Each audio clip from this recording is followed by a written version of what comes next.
अभी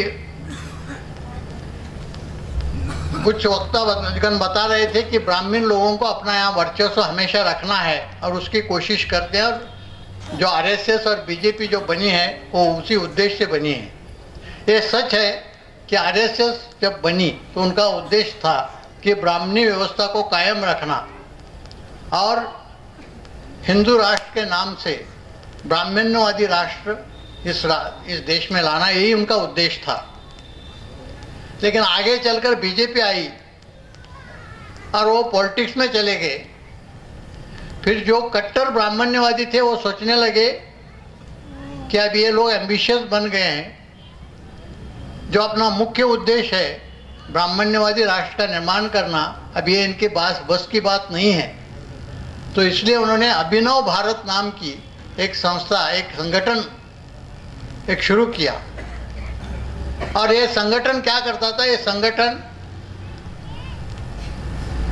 इस देश के प्रमुख शहरों में जाके वहाँ के जो कट्टर ब्राह्मण्यवादी थे उनकी मीटिंग्स लेते थे, और वो मीटिंग्स में उनका डिस्कशन होता था कि हमें अगर अपने ओरिजिनल एजेंडा के मुताबिक अगर ब्राह्मण राष्ट्र या हिंदू राष्ट्र यहाँ स्थापित करना है तो हमें क्या करना पड़ेगा। तो इसलिए उन्होंने इस्राइल से डिस्कशन शुरू किया था, इसलिए उन्होंने नेपाल से भी उनका बातचीत चली थी, और नागा में जो बंडखोर थे उनसे भी उनकी बातचीत चली थी, और उनके में ये तय हुआ। और जो कर्नल पुरोहित थे, कर्नल पुरोहित आर्मी इंटेलिजेंस में थे, उनको काफ़ी पैमाने पर आरडीएक्स मिलता था, तो आरडीएक्स वहाँ से ले आते, और ये जो अभिनव भारत के लोगों को बम धमाका करने के लिए वो दे देते। और वो फिर एक पैटर्न ऐसा बना कि ये उनको बम धमाके के लिए आरडीएक्स देते थे, अभिनव भारत के लोग बम धमाका करते थे। दूसरे दिन आईबी अलग अलग मुस्लिम संगठनों के नाम से उसे पब्लिसिटी देती थी, और जो मीडिया, जो ब्राह्मण्यवादी पूरी मीडिया है, उसे बहुत ज़्यादा पब्लिसिटी देती थी। ये सिलसिला कई दिन तक चला रहा।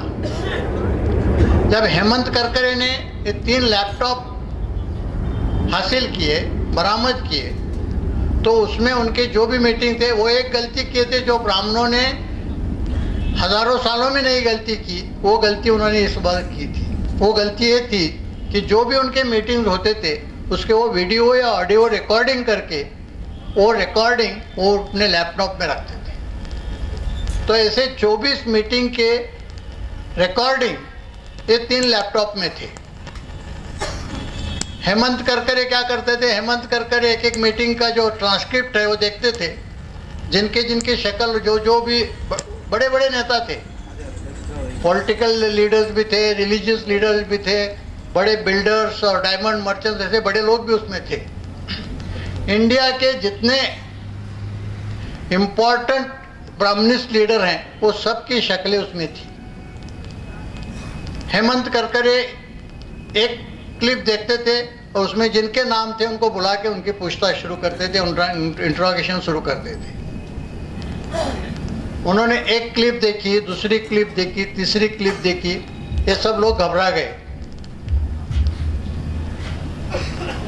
और उसमें इतने खतरनाक इंफॉर्मेशन थी। उनका उद्देश्य भी स्पष्ट था। उनका उद्देश्य स्पष्ट था।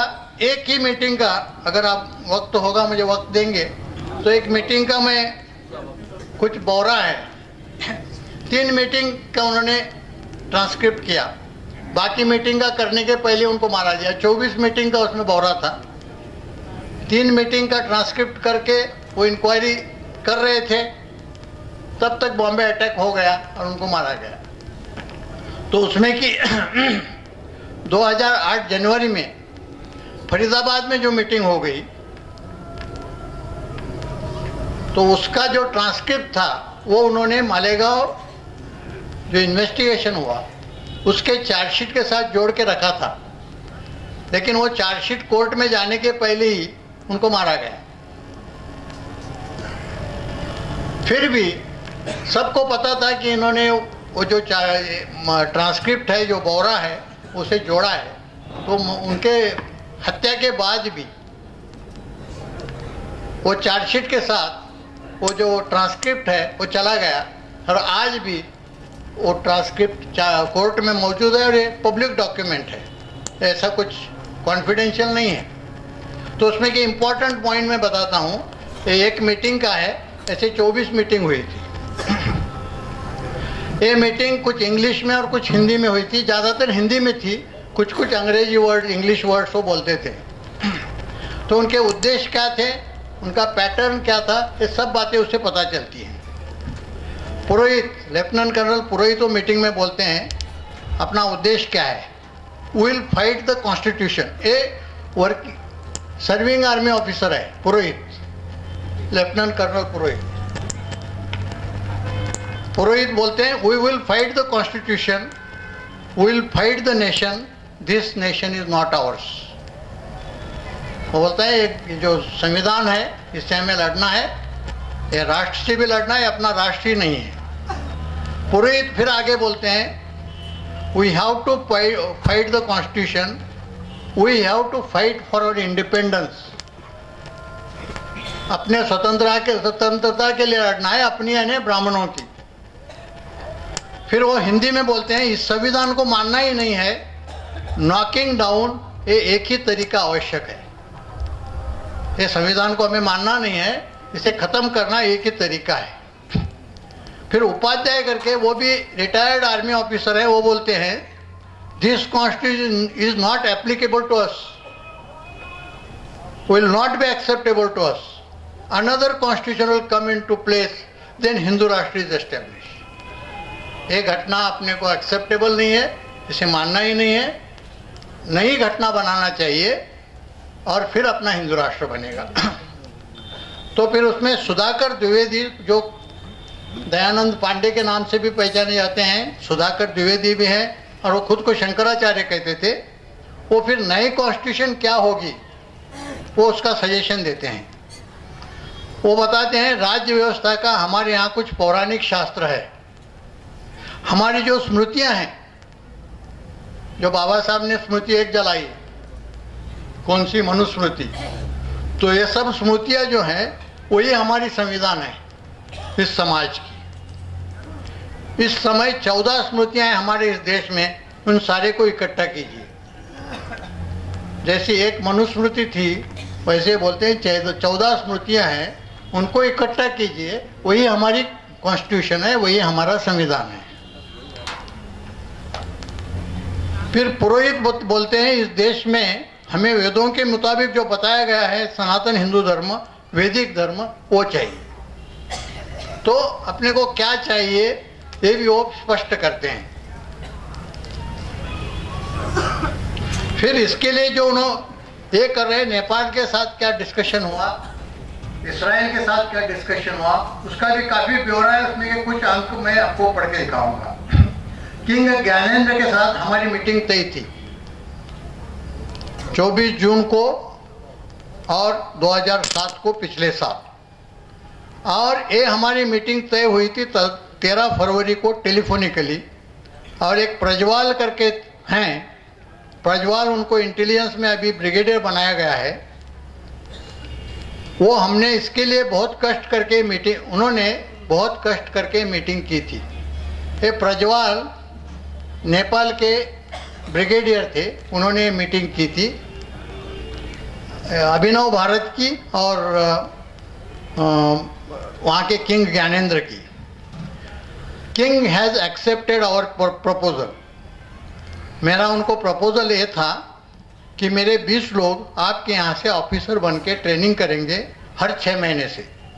1 साल में मुझे 40 लोग मिलेंगे और मेरे 200 लोग आपके यहाँ जवान करके ट्रेनिंग लेंगे, जो मेरे को 1 साल में 400 लोग मिलेंगे। तो जो टेररिस्ट थे अभिनव भारत के, जो ब्राह्मण्यवादी टेररिस्ट थे, उनको ट्रेनिंग देने का फैसला नेपाल के राजा में और इनके में हुआ था। 20 अधिकारी और 200 जवान हर 6 महीने में वो ट्रेनिंग करेंगे। दूसरी उन्होंने मांग की थी, you being an independent nation ask for AK-47 from Czechoslovakia, will pay the money and ammunition. जो AK-47 राइफल हैं वो चेकोस्लोवाकिया में मिलते तैयार होते हैं और वो इंडिविजुअल को नहीं मिलते, वो गवर्नमेंट को मिलते हैं। तो बोलते हैं कि आप वो लेके हमें दीजिए, हम आपको पैसे देंगे, अम्यूनिशन हम खुद खरीद करेंगे। The king has accepted. हाँ, तो एक किंग ने एक्सेप्ट किया। ये इनका दोनों का ये हुआ था। फिर इसराइल के साथ इनका जो डिस्कशन चला था, इसराइल से मैंने संपर्क किया है। हमारा एक कैप्टन इसराइल होके आ गया है। Very positive response from their side. हमने 4 चीज़ें मांगी थी: continuous and uninterrupted supply of equipment and training, second, allow us to start our office with saffron flag in Tel Aviv, number 3, political asylum, number 4, support our cause in the UN that Hindu Rashtra is born। ये 4 मांगे की थी कि हमें equipment का और training दे दो, दूसरा हमारा ऑफिस तेल अवीव में स्टार्ट कर दो, हमें राजकीय आश्रय दे दो, और चौथा हमारा कॉज यूएन में आप लेके चलो। तो उन्होंने 2 चीज़ों को मान्यता दी है। They don't want to fly our national flag in Tel Aviv.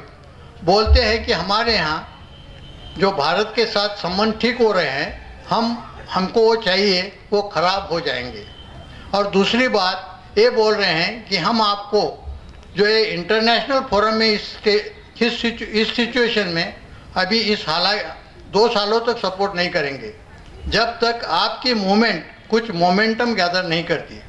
Political asylum any time for equipment and training once you show something on the ground and, और मैं ये अचीव कर रहा हूँ। वो बोले कि जो फ्लैग आप लगाने बोल रहे हो हिंदू राष्ट्र का, वो नहीं कर सकते।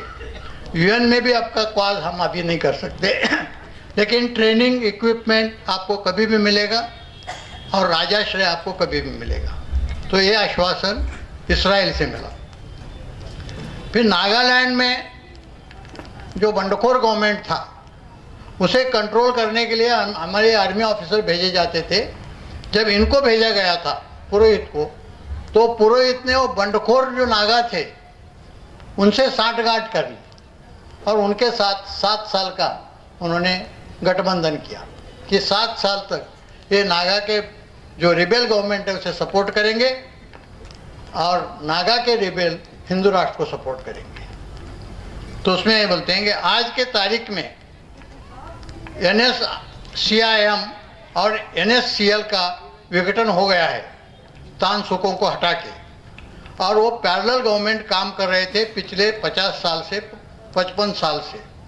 NSCL का डिफेंस मिनिस्टर जो है, जब मैं नागालैंड में था स्वामी जी 1993 में, तो उस टाइम उसके ऊपर ज़्यादा प्रभाव था NSCL का, तो उनको मैंने सेव किया था। उस टाइम जो डिफेंस मिनिस्टर थे उनका नाम था खेतोसी सेमा। खेतोसी सेमा को मैंने अपने जिम से बाहर निकाला था क्योंकि उनका वहाँ पे जिंदा रहना मेरे लिए आवश्यक था। ये व्यक्ति के साथ हमने पुनर्स्थापित संबंध किए हैं स्वामी जी, और रायकर जी के वजह से ये फैक्शन जो आज मिनिस्टर ऑफ डिफेंस ने ये मान लिया है कि अगले 7 साल के लिए उसे संधि करके रखेंगे और उनको हम तकलीफ नहीं देंगे, और इस साल 7 का अनकंडीशनल सपोर्ट हमने एक्सेप्ट कर लिया है। तो ये नागा जो रिबेल्स थे उनके साथ उनका संगठन हुआ था। तो ये बातें ये सब कर रहे थे। ये मैं एक इसलिए बता रहा हूँ कि इसमें कितनी इम्पोर्टेंट